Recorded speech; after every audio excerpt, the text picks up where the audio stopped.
बीज गणितीय व्यंजकों का गुणनखंड।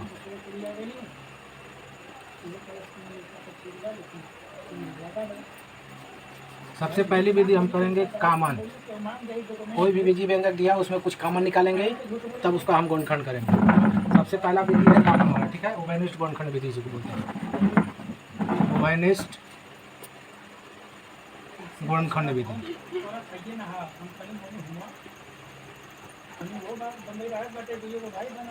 ठीक है, उभयनिष्ठ गुणनखंड विधि, कॉमन फैक्टर मेथड, इसको बोलते हैं कॉमन फैक्टर मेथड।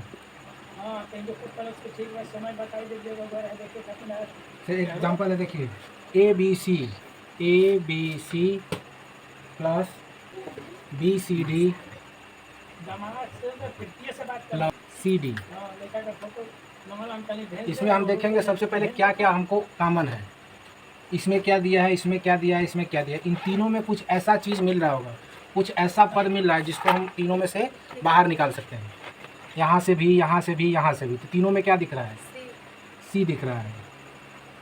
और बी कहीं दिख रहा है? नहीं। ए कहीं दिख रहा है? नहीं। तो सब में सी है तो सी बाहर निकालेंगे। अब यहाँ से सी निकलेगा तो बचेगा ए बी, प्लस यहाँ से सी निकलेगा तो बचेगा बी डी, और प्लस यहाँ से निकलेगा डी। तो ये गुणनखंड हो जाएगा। ये क्या हो जाएगा? आपका गुणनखंड हो जाएगा, कॉमन गुणनखंड जिसको बोलेंगे हम। ठीक है। एक और देखिए, जैसे आपको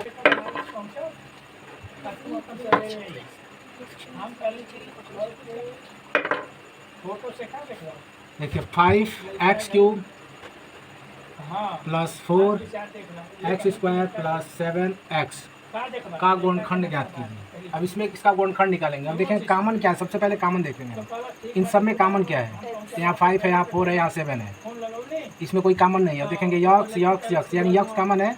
जो सबसे छोटा है इसमें यक्स दिख रहा है, तो यक्स ही बाहर निकालेंगे। यहाँ बचेगा आपका 5x² प्लस यहाँ बचेगा 4x प्लस 7। ये आपका आंसर हो जाएगा, कॉमन निकाल रखे। ठीक है। उभयनिष्ठ गुणनखंड विधि में सबसे पहला मेथड है आप कॉमन निकालिए, जो सब में हो उपस्थित उन्हीं को बाहर निकाल देंगे। जैसे दूसरा एक और देखिए, दिया हुआ है आपको 2x² 2x² ब्रैकेट में b प्लस सी माइनस 4x b प्लस सी।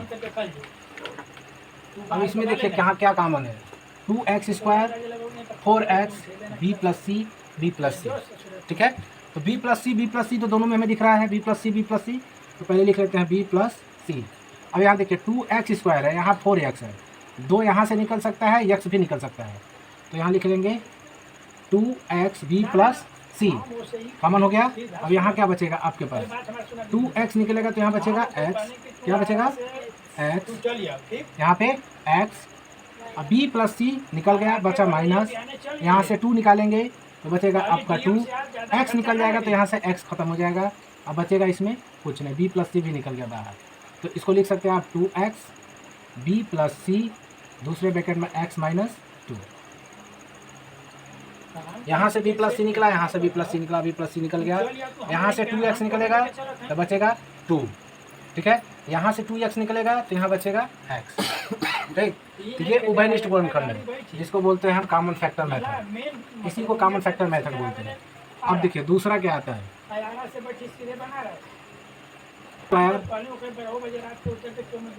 Plus BQ² plus AQ² plus BQ²। अब इसका गुणनखंड है AP² BP² BP है, BP² plus AQ² plus BQ²। अब इन दोनों में देखिए कहाँ से क्या क्या क्या कॉमन आता है।